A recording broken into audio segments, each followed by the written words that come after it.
Silakan langsung. Oke, sebelumnya perkenalkan nama saya Meisya Syaira, dipanggil Meisya aja. Saya berasal dari Mojokerto. Di sini saya langsung aja mau memaparkan hasil desiminasi saya dari tugas satu dan 2.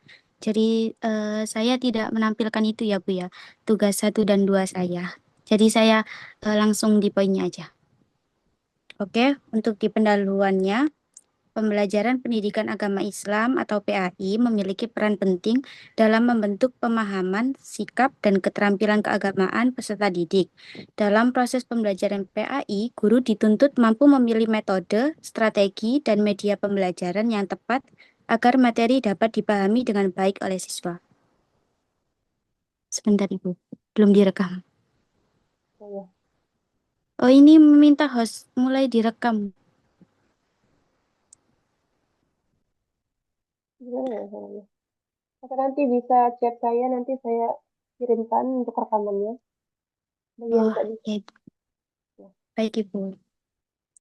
Terus selanjutnya aja. Penggunaan video pembelajaran media menjadi salah satu media yang efektif karena dapat membantu siswa memahami materi secara visual dan audio sekaligus. Nah, untuk desiminasi tugas satu dan 2 di tugas satu saya memilih untuk menyusun RPP atau rencana pelaksanaan pembelajaran yang saya mengambil judulnya Iman kepada Allah Subhanahu wa taala dan implementasinya dalam kehidupan sehari-hari. Untuk di tugas 2-nya saya membuat media berupa PPT yang mengambil judul tentang adab kepada guru. Ini juga saya ambil judul yang berbeda Bu dari tugas satu dan 2-nya. ya Pak. Terus, Langsung yang desiminasi tugas satu penyusunan RPP-nya. Yang pertama itu harus tulis identitas terlebih dahulu, mencari identitasnya, terus tentukan tujuan, lalu pemilihan materi, tentukan metode, penyusunan langkah yang mencakup tentang pendahuluan, kegiatan inti, dan penutup. Seperti itu. Di sini saya membuat RPP untuk jenjang SMP kelas 7 semester 1, Ibu. ya, eh, tujuan pembelajaran tugas satu saya, tujuan pembelajaran RPP saya yakni yang pertama menjelaskan pengertian iman kepada Allah Subhanahu wa taala, yang kedua menyebutkan sifat wajib dan mustahil bagi Allah, dan yang ketiga menjelaskan makna Asmaul Husna minimal 5 nama aja. Yang keempat menunjukkan contoh perilaku beriman dalam kehidupan sehari-hari, dan yang terakhir menyajikan hasil diskusi tentang penerapan iman dalam kehidupan nyata. Untuk langkah pembelajarannya, yang pertama, guru membuka pelajaran dengan sapaan hangat, doa pembuka, persepsi materi, dan tujuan pembelajaran. Selanjutnya itu, siswa membaca materi dari buku atau sumber lainnya. Setelah itu, siswa mengerjakan latihan pencapaiannya yang sudah dipersiapkan oleh guru, dan setelahnya itu, siswa ditunjuk untuk memaparkan hasil pencapaian tersebut. Lalu guru memberikan penegasan ulang atau kesimpulan tentang materi yang dipelajar. Setelah itu penutup dengan diakhiri kata motivasi dan doa. Ini selanjutnya contoh latihan pencapaiannya. Saya memilih 3 soal. Nah ini metodenya itu eh, membuat kayak menganalisis studi kasus seperti itu ya Ibu. Nah ini lanjut saja. Kenapa saya memilih RPP untuk di tugas pertama? Yang pertama, menjadi pedoman mengajar sehingga proses pembelajaran lebih terarah dan sistematis. Yang kedua, membantu mencapai tujuan pembelajaran karena kegiatan belajar dirancang sesuai kompetensi yang ingin dicapai. Nah, yang ketiga, meningkatkan efektivitas pembelajaran dengan pengolahan waktu, metode, dan media yang lebih terencana. Yang keempat, memudahkan guru dalam evaluasi karena indikator dan penilaian telah dirancang sebelumnya.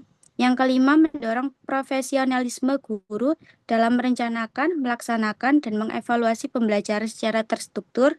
Nah, yang keenam atau yang terakhir, menyesuaikan pembelajaran dengan kebutuhan siswa sehingga proses belajar menjadi lebih bermakna dan optimal.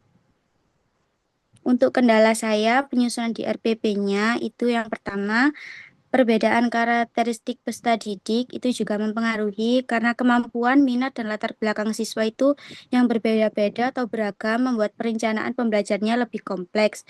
Untuk yang keduanya itu kesulitan menentukan metode yang tepat dan yang terakhir itu kesulitan menyusun instrumen penilaian karena sebelumnya saya belum pernah mengajar Ibu, jadi belum ada pengalaman gitu.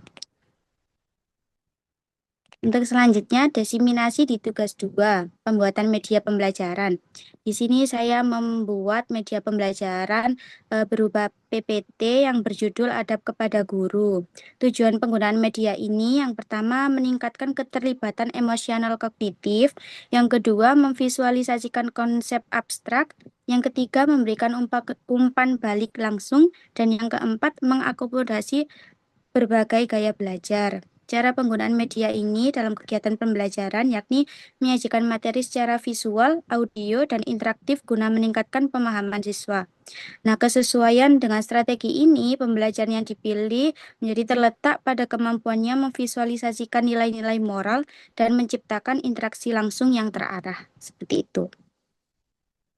Tujuan pembelajaran dari isi PPT saya, yang pertama itu memahami adab kepada guru, yang kedua menemukan dalil-dalil tentang adab kepada guru, yang ketiga menguraikan adab kepada guru dengan benar, yang keempat menemukan hikmah menerapkan adab kepada guru dengan benar, yang kelima melaksanakan adab kepada guru dengan baik dan benar dalam kehidupan sehari-hari.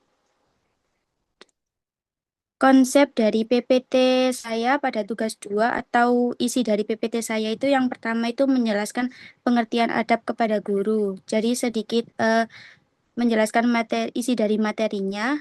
Terus yang kedua itu contoh adab kepada guru. Nah, ini saya memakai studi kasus atau ada studi kasus sama juga ada memberikan kisah teladan Nabi gitu yang sama materinya dengan adab kepada guru. Nah, yang ketiga itu hikmah menerapkan adab kepada guru. Media ini saya buat untuk pelengkap saya atau variasi saya pada waktu mengajar. Dalam media ini juga saya mencantumkan sedikit tentang kisah teladan Nabi agar peserta didik memiliki gambaran dalam materi ini. Dan di media ini juga saya akhiri dengan memberikan pengayaan terhadap peserta didik. Seperti itu, Ibu. Terima kasih. Oke, baik. Ini menggunakan kurikulum 13 ya? Apa, Ibu? Menggunakan kurikulum 2013. Kalau boleh tahu Iya, betul. alasannya apa? Eh, dia tidak jelas, Ibu. Alasannya memilih kurikulum 2013 di saat teman-teman yang lain Oh, menggunakan kurikulum Merdeka. itu kebenaran saya itu ada di matkul lain kan itu ada tugas mengajar. Nah, itu disuruh membuat RPP. Jadi sekalian sama apa namanya membuat di tugas yang ini, Bu. Gitu. Terus juga disuruh kalau buat di yang di kurung 2013 aja gitu. Ini model pembelajarannya Pak? PBL, PJBL, atau apa? Case-based learning Oke, menggunakan studi kasus untuk dianalisis. oke,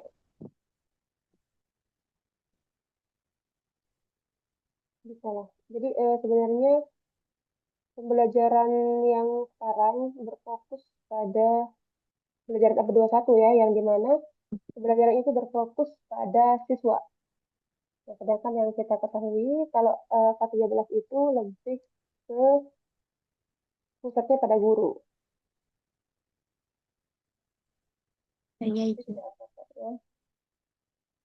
Oke, lanjut aja ya, karena ini udah malam dan banyak sekali yang belum ini antri. Baik, Baik, terima Ibu. kasih ya. Terima kasih.